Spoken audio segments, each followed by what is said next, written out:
Hello friends, in this lecture we will try to study the morphology of the trilobites. The trilobites represent an extinct group of arthropods and nearly all of them are very good index fossils also. The trilobites, they appeared in the Cambrian and they became extinct during Permian. We will try to identify their characteristic feature that will help the in the nomenclature and the characterization of the individual trilobites. Let us start with the principal morphological feature. The first thing is to be observed, that is the shape and size. The size can be relatively classified as larger, medium and smaller. The trilobite of almost this size is medium to larger, whereas if you get the forms like this, then you can say that they are relatively smaller. As far as the detailed morphological features are concerned, the term trilobite consists of the three lobes. Trilobite means three lobes. The first lobe, as far as the transverse division is concerned, the first lobe is called as the head, the second is thorax and third is pygidium. It is divided into three lobes even longitudinally. The two axial furrows divide the entire body into three regions, one central axis and two lateral pleuras. Let us start with the individual forms. Like first we will start with the cephalon. The cephalon, by virtue of the two axial furrows, is divided into the central region which is called as glabella. This is glabella and these are cheeks. So, you have one glabella and two lateral cheeks, and the division between them, they are two deep longitudinal axial furrows.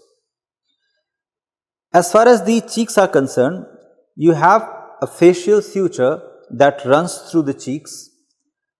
It starts from the anterior margin and the facial suture traverses close to the eyes, and if it hits the posterior margin, the facial suture is called as opisthoparien. If it hits the lateral margin, the facial suture is called as proparien, and if it hits the angle between the posterior and the lateral margin, then the situation is called as gonatoparien.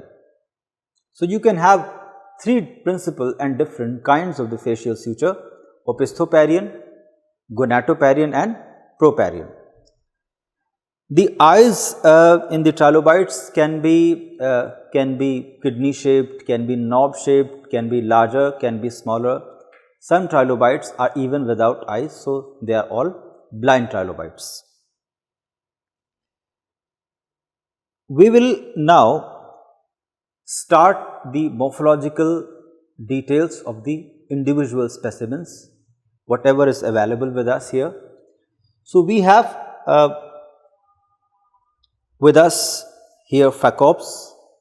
Phacops is a form that ranges in age from Ordovician to Devonian. As you can see, the Phacops is having two deep axial furrows, and this portion is the glabular portion. Glabella is roughly quadrangular and it is flat topped, forwardly projected. The eyes are conspicuously larger and they are knob shaped. The facial suture is not that distinct here, but in other specimens of the Phacops, the facial suture starts from the anterior and it cuts the lateral margin, and hence it is proparian in nature. Coming to the furrows in the glabella, usually there are few pairs of the furrows, of which the most posterior one is called as the occipital furrow, and when it joins with the other furrows, it forms the occipital ring. The thorax is having the axis which is convex here. The pleura, as you can see, they are forwardly directed. Phacops usually occur as enrolled form, so this one also is no exception. So, you can see that this form is enrolled, and this portion is the pygidium, and which is having a fused segment by which this pygidium can be separated or distinguished from the thorax, where the segments are usually not fused. Then as far as the pleura is concerned, they are all forwardly directed, and the pygidium is smaller than thorax, and hence this condition is called as micropygus. Let us move on to the next form, and this form is called as Olinalis. Olinalis is characterized by a very large cephalon, and this cephalon is semicircular in outline, and it is very distinct also. Here the glabular furrows can be seen, they are very distinct. Rounded glabella is visible, which is convex. The eyes are kidney shaped. The genal angle is produced into spines, as you can see. The axis is little convex. The axial furrows are grooved, and the lateral pleura, they are backwardly directed. We have observed the pleura into the phacops as being forwardly directed. Here they are backwardly directed, and the third thoracic segment is little larger, and the spine, the pleural spine also is larger than the others. The pygidium is modified into a very long and slender tail. Some texts define this as spine also, but since it is a little curved, so we can call this as tail as well. The most prominent feature is the kidney shaped eyes of the Olinalis. Let us move on to the next form, and this form, basically this is not the true fossil, this is a clay model. This particular form is called as trinucleus. The trinucleus is characterized by a very large cephalon, and these spines, genal spines, they are almost double the size of the body, and you have the pits. The cephalon is characterized by pits, and these pits are arranged in the radial rows. The glabella, it is forwardly directed, convex, and the facial suture, since it is marginal, because of which it is indistinct, and there are no eyes. So, this one is the blind trilobite. The thoracic segments are usually 6. The pygidium is small triangular, characterized by fused segments. Here it is very distinct, not very distinct, rather indistinct. And if you see, the thorax is bigger than the pygidium, so the condition is micropygus. As far as the blind nature of this trilobite and the presence of the very long, abnormally long spine, they contribute, or they characterize, or they indicate rather, the mud dwelling nature of this particular form. Now, let us come to the next form. This is Dalbenitis. The body is ovoid. The axial furrows are deep. The glabella is convex and forwardly directed. Facial suture starts from the anterior margin, hits the lateral margin, because of which it is proparian. Eyes are medium, and you have the axis, central axis, this is convex. The pleura, they are backwardly directed. The genal angle is produced into a very prominent spine. Even the pygidium also terminates posteriorly into a spine, but this is somewhat a case in which the thorax and pygidium, they are almost equal in size, because of which they are almost isopygous condition which can be said from this. The interesting feature about the Delmonitis is that this had the 360-degree vision. That means if it is moving forwardly and somebody is coming from the back, the Delmonitis can see that. Anyway, let us start with the next form. This is a clay model of Calamine. Calamine is a form which is characterized by the semicircular cephalon. You can see two very prominent axial furrows. The glabella is not that much seen, but in usual well preserved specimens of the Calamine, we get the facial suture that starts from the anterior margin, and it cuts the angle between the posterior and the lateral margin, because of which the facial suture is gonatoparian in nature. Eyes are medium, and the genal angle is rounded. There is no pleural spine present. The axis is a little convex, and this particular form is characterized by somewhat 13 thoracic segments. Now, let us start with the next trilobite. This particular specimen is little broken, so we will be taking little care in the study by joining these two pieces. As you can see, this particular form is called as Paradoxidis, and the Paradoxidis is the body shape is ovoid. The cephalon is as usual semicircular. The axial furrows, they are very much distinct, and you can see the glabella, which is prominently convex. The eyes in this particular specimen is not that well visible, but in some well preserved specimens of the Paradoxidis, we could see that the facial suture, it starts from the anterior, runs from the inner margin of the eyes, and it intersects the posterior margin. This particular condition is called as opisthoparien.